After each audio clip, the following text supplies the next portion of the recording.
Welcome. Today we're talking about disabling in Ansible, not your enthusiasm, just services. Managing services efficiently ensures smooth operations. We'll cover why disabling is essential, best practices to follow, and how to avoid common pitfalls. Stick around and let's make disabling fun and effective. I'm Amelia James, a technology expert with 13+ years of experience designing and delivering human resource management systems that actually work for people. I specialize in building scalable integrated HR platforms that streamline processes, enhance employee experience, and give leadership real-time, actionable insights. Let's talk about Ansible.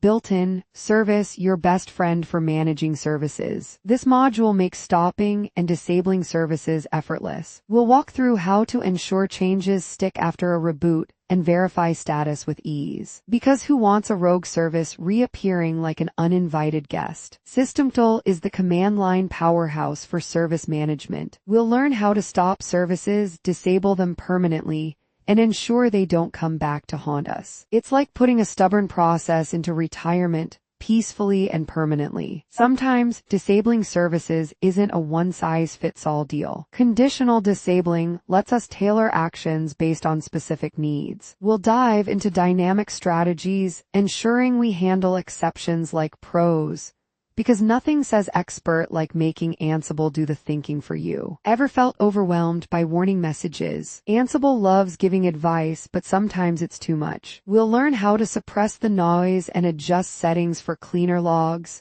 because too many warnings can turn debugging into detective work. Managing firewall rules with Ansible. Sounds tricky, but it's actually quite simple. First, we use the Ansible built-in module. Think of it as your remote control for firewall settings. We disable rules by setting chain and rule parameters, making our life easier. Now, persistence is key, so we save the rules using save. Lastly, always verify your changes, because locking yourself out of your own system is the last thing you want. Ever had a rogue cron job running at 2 a.m.? Time to take control with Ansible. Using the Ansible built-in cron module, we manage scheduled tasks like a pro. To disable a cron job, simply set its state to absent. Boom, it's gone. Always double check by reviewing the cron tab because mistakes happen. And don't forget to run it under the correct user context, unless you want surprises. Giving root log in the boot. A solid security move. We start by tweaking the sshd config file.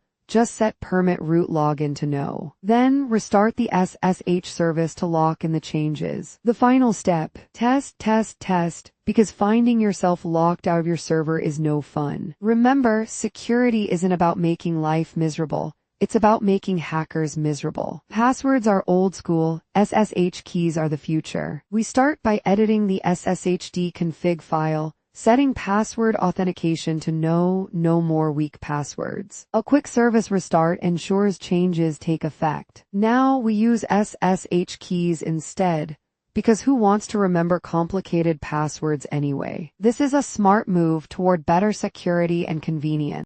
Please do like, share, and subscribe to our channel. For more information, contact us.